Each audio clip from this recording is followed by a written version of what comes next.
एक कमरे की लंबाई उसकी चौड़ाई से 5 सेंटीमीटर अधिक है।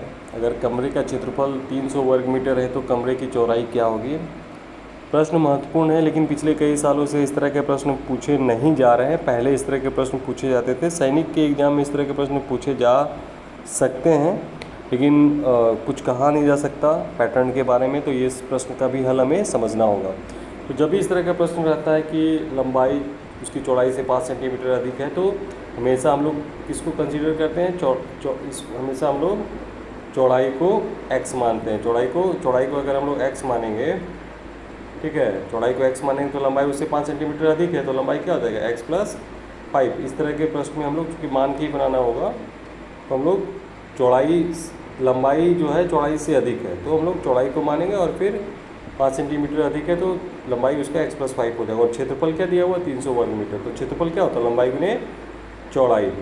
तो हम लोग क्या किए, जैसा कि मैंने बताया, मान लेते हैं कमरे की चौड़ाई x मीटर है तो लंबाई हो गया x + 5। क्षेत्रफल का फॉर्मूला क्या होता है, लंबाई गुने चौड़ाई, यानी कि x गुने x + 5 बराबर 300। अब देखो x से गुना करेंगे x + 5 को, तो x गुना x करेंगे तो क्या होगा, x²। अब प्लस का चिन्ह था तो यहाँ पे भी प्लस का चिन्ह हो गया, x गुना 5 किया तो आ गया 5x। तो ये कितने के बराबर है, 300 के बराबर है। अगर गुना करते तो ये क्या हो जाता है,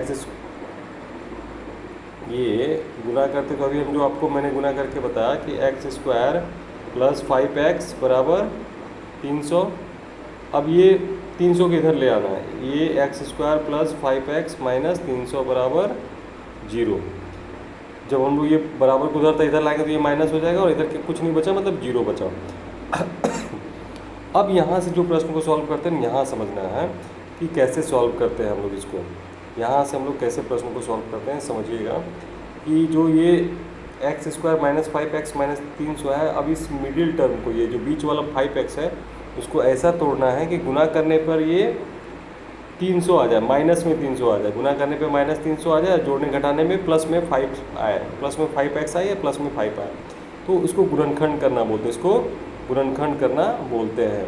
तो अब हम लोग इसको गुणनखंड विधि से सॉल्व करेंगे। ये आपको अभी पढ़ाया नहीं गया है, ये बहुत आगे की चीज़ है, यानी कि 7 या 8 से स्टार्ट होता है, लेकिन कई बार इस तरह के प्रश्न पूछे जाते हैं। तो अब देखिए यहाँ पे क्या किया गया है कि जैसे जो यहाँ पे जो 5x था, यहाँ जो 5x था, इसको हम लोग क्या लिख दिए, 20x - 15x। 20x में से 15x को घटाएंगे, जैसे देखिए इक्वेशन था x² + 5x - 300 बराबर 0।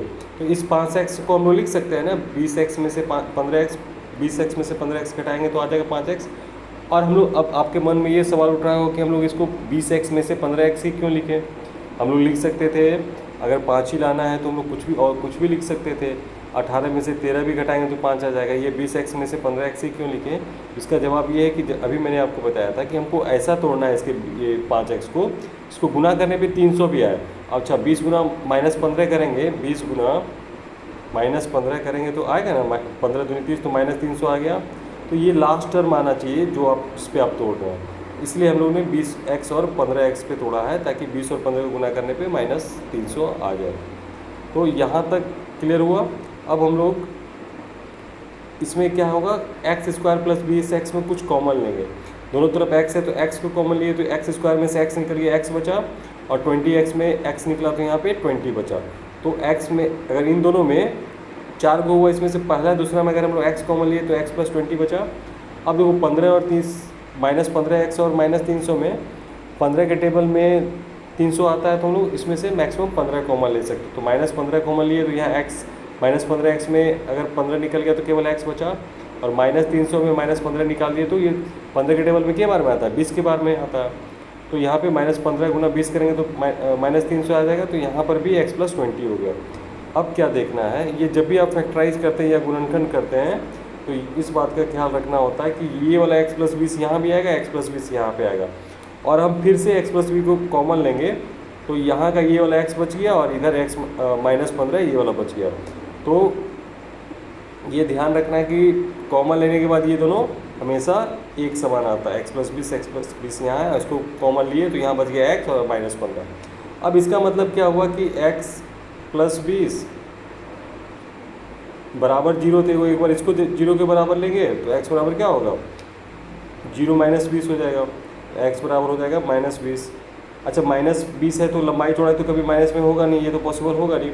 दूसरा क्या है, एक्स माइनस 15 बराबर जीरो, तो माइनस 15 उधर जाके प्लस में 15 हो जाएगा, एक्स बराबर 15 हो जाएगा। तो ये प्लस है तो हम लोग इसका एक्स का वैल्यू ले लेंगे प्लस में ले लेंगे, एक्स का वैल्यू प्लस में ले लेंगे। तो यही चीज़ यहाँ पे हमने किया है, एक्स प्लस 20 बराबर जीरो, तो एक्स बराबर माइनस 20, एक्स माइनस 15 बराबर जीरो, तो एक्स बराबर 15। चौड़ाई ऋणात्मक मतलब निगेटिव भी नहीं हो सकता है, इसलिए दूसरा वैल्यू ये वाला एक्स बराबर 15, यानी कि चौड़ाई हम लोग प्लस में लेंगे और ये चौड़ाई 15 मीटर हो जाएगा। और लंबाई क्या था, एक्स प्लस 5 था, तो 15 प्लस 5 20 मीटर हो जाएगा। तो यही आपका आंसर हो जाएगा, एक आपका आंसर हो जाएगा चौड़ाई 15 मीटर और लंबाई 20 मीटर। ठीक है, तो ये थोड़ा सा महत्वपूर्ण प्रश्न है, थोड़ा सा समझने वाला प्रश्न है। गुणनखंड जो है वो आपके लिए नया है, दिक्कत होगा जब हम क्लास में करेंगे तो इसको और अच्छे से आपको समझा देंगे। इस तरह के कुछ प्रश्नों को देंगे, गुणनखंड करना सिखाएंगे तो आपको ये क्लियर हो जाएगा। धन्यवाद।